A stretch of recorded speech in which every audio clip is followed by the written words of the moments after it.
कहते हैं जब कोई तूफान आता है तो सब कुछ बहा ले जाता है, और इस वक्त टीम इंडिया के उस सुनहरे युग का भी यही हाल हो चुका है। रोहित शर्मा गए, विराट कोहली ने भी अलविदा कह दिया और अब एक और बम फुटने वाला है दोस्तों। रविंद्र जडेजा ने भी टेस्ट क्रिकेट से संन्यास लेने का मन बना लिया है। जी हाँ दोस्तों, पिछले 15 दिनों में जो कुछ हुआ है वो भारतीय क्रिकेट इतिहास में कभी नहीं हुआ। सबसे पहले रोहित शर्मा ने टेस्ट क्रिकेट से संन्यास का ऐलान किया, फिर विराट कोहली ने भी इसी रास्ते पर चलते हुए अलविदा कह दिया, और अब रविंद्र जडेजा। क्या ये महज एक इत्तेफाक है? क्या तीनों खिलाड़ियों ने पहले से प्लान कर रखा था कि अब वक्त है पीछे हटने का, या फिर कहीं ना कहीं कोच गौतम गंभीर की सख्ती ने इन्हें मजबूर कर दिया है? तो आइए जानते हैं सब कुछ।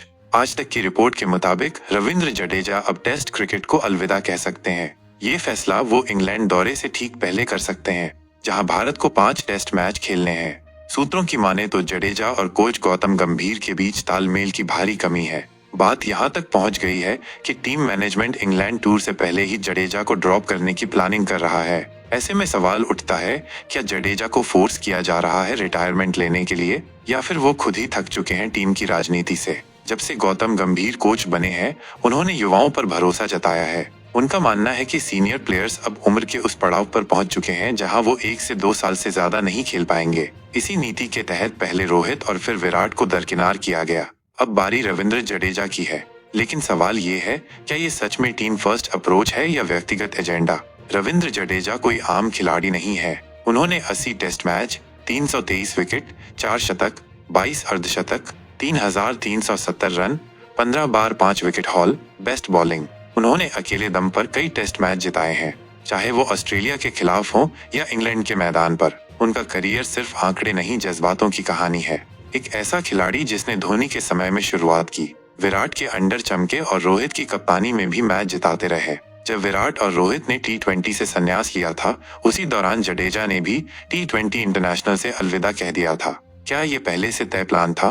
क्या तीनों दिग्गजों ने BCCI से नाराज होकर एक एक फॉर्मेट छोड़ने की रणनीति बनाई थी, या फिर टीम मैनेजमेंट का नया रवैया इनको रास नहीं आया? क्योंकि ये महज इत्तेफाक नहीं हो सकता कि तीनों खिलाड़ियों ने एक एक करके तीनों फॉर्मेट से दूरी बना ली। जैसे ही मीडिया में जडेजा के रिटायरमेंट की खबर आई, फैन सोशल मीडिया पर फूट पड़े। अब टेस्ट देखने का कोई मतलब नहीं। गौतम गंभीर ने बर्बाद कर दी टीम इंडिया, रोहित विराट, अब जड्डू भी। लाखों लोग अभी भी इस खबर को स्वीकार नहीं कर पा रहे। सूत्रों का दावा है कि जडेजा और गंभीर के बीच ड्रेसिंग रूम में बहस हो चुकी है। जहां एक तरफ गंभीर युवा खिलाड़ियों को प्रमोट कर रहे हैं, वहीं जडेजा खुद को इग्नोर किया जा रहा महसूस कर रहे हैं। इसी का नतीजा है कि अब उन्होंने टेस्ट क्रिकेट को छोड़ने का मन बना लिया है। टीम इंडिया को जुलाई में इंग्लैंड के खिलाफ 5 मैचों की टेस्ट सीरीज खेलनी है। पहला टेस्ट 20 जुलाई, लीड्स आखिरी टेस्ट 31 जुलाई। ओवर जडेजा जैसे अनुभवी ऑलराउंडर के बिना ये सीरीज जीतना आसान नहीं होगा। युवाओं में टैलेंट है, लेकिन विदेशी जमीन पर अनुभव बहुत काम आता है, और वो अनुभव जडेजा के पास था। वही रिपोर्ट्स के मुताबिक BCCI अब अक्षर पटेल को बतौर मुख्य स्पिन ऑलराउंडर तैयार कर रही है। लेकिन क्या अक्षर जडेजा जैसी धार ला पाएंगे? फैंस मानते हैं जडेजा जैसा कोई नहीं। उनकी फील्डिंग, बॉलिंग और बैटिंग तीनों में बैलेंस था। ऐसा खिलाड़ी एक पीढ़ी में एक बार ही आता है। हालांकि अब तक BCCI ने कोई आधिकारिक बयान नहीं दिया है, न जडेजा की रिटायरमेंट पर, न गंभीर जडेजा विवाद पर, न ही रोहित विराट के भविष्य पर। ऐसे में फैंस का गुस्सा और बढ़ रहा है। क्या बोर्ड सच छिपा रहा है? क्या ये बदलाव जरूरी थे, या फिर टीम इंडिया अब एक नई दिशा में जा रही है जहां जज्बातों की कोई जगह नहीं? हालांकि अभी BCCI या जडेजा की तरफ से रिटायरमेंट का कोई भी आधिकारिक बयान नहीं आया है, लेकिन देखना होगा आगे क्या होता है।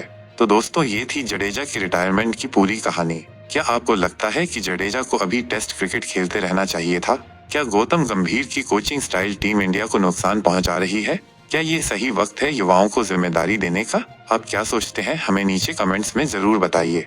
वीडियो को लाइक कीजिए, शेयर कीजिए और चैनल को सब्सक्राइब कीजिए।